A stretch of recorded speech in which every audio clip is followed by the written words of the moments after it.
శ్రీ గురుభ్యో నమః. నిరుపాధి ఉపాధి శరీరం లేని అమ్మ. ఉప ప్లస్ అది దగ్గరకు చేర్చబడినది. శుద్ధ స్ఫటికం దగ్గరకు ఎర్రటి పువ్వును చేరిస్తే స్ఫటికం ఎర్రగా కనబడుతుంది. పువ్వును తీసేస్తే తెల్లగానే ఉంటుంది.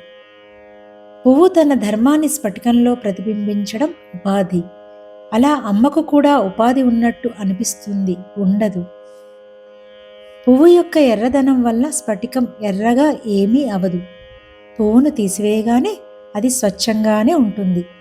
దేని ప్రభావము దాని మీద పడదు.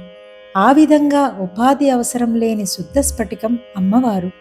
అందుకే అమ్మకు నిరుపాధి అని పేరు. పువ్వు యొక్క ఎరుపుదనం స్ఫటికానికి వచ్చినట్లు దేహ లక్షణాలను ఆత్మకు అంటగడతాం. దేహమే ఉపాధి. ఉపాధి జడమైనది. దీనికి స్వయంగా కదిలే శక్తి ఉండదు. దీనికి చేతనత్వాన్ని ఇచ్చే చైతన్యం ఏదైతే ఉందో అది నిరుపాధి. అన్ని కుండలలో ఆకాశం ఉంటుంది. కుండ లేకపోయినా ఆకాశం ఉంటుంది. అలాగే అమ్మవారు అన్ని ఉపాధులలో వ్యాపించి ఉంది. కానీ అమ్మవారికి ఉపాధి లేదు. లేదు అంటే అక్కర్లేదు అని. ఉపాధి లేకపోయినా అమ్మ ఉండగలదు. ఉపాధి అంటే పోషించున్నది అని అర్థము. అందరికీ ఉపాధి ఆ అన్నపూర్ణేశ్వరి. ఆ తల్లి తానే అందరకు ఉపాధి అవుతుంది. కానీ ఆమె తానుగా నిరుపాధి. అంటే ఆ జగజ్జననికి ఏ ఉపాధి లేదు అని భావం. తానే అందరికీ పోషకురాలు. కానీ ఆ తల్లికి ఎవరి పోషణ అవసరం లేదు. ఉపాధి అంటే తాను కారణమవుతూ ఆ కారణ విషయము తనకు అంటనిది అని అర్థం. ఉపాధి అంటే పరిమితి. ఉపాధి వల్ల అపరిమితమైనది కూడా పరిమితమైనట్లు కనిపిస్తుంది. ఆకాశం నిజానికి అనంతం. కానీ కుండ, ఇల్లు వంటివి దానిని కప్పినప్పుడు ఘటాకాశం, గృహాకాశం అని పరిమితమైనట్లు అనిపిస్తుంది. ఇది ఉపాధి వల్ల కలిగే భ్రమ.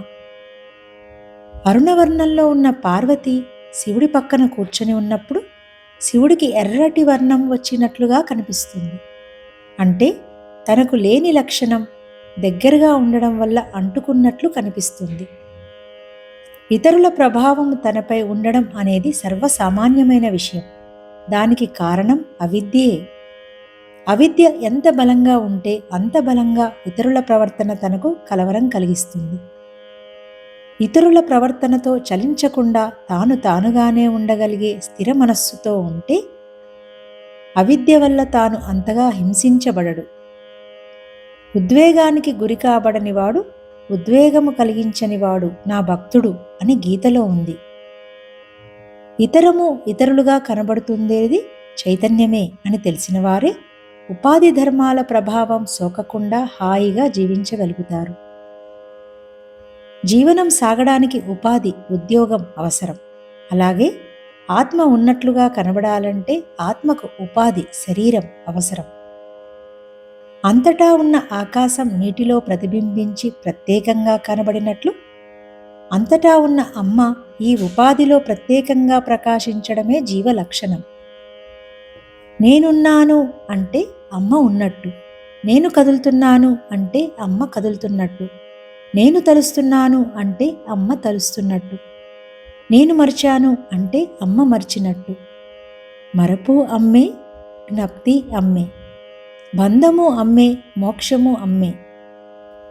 ఉపాధి లేని శివుడికి ఉపాధి అరుణాచలం. ఉపాధి లేని గురువుకు ఉపాధి రమణుల దేహం. ఉపాధి లేని గాలికి ఉపాధి శ్రీకాళహస్తీశ్వరుడు. ఉపాధి లేని జ్ఞానానికి ఉపాధి జ్ఞానప్రసూనాంబ. ఉపాధి లేని శివపార్వతుల ప్రేమకు ఉపాధి జ్ఞాన శిశువు.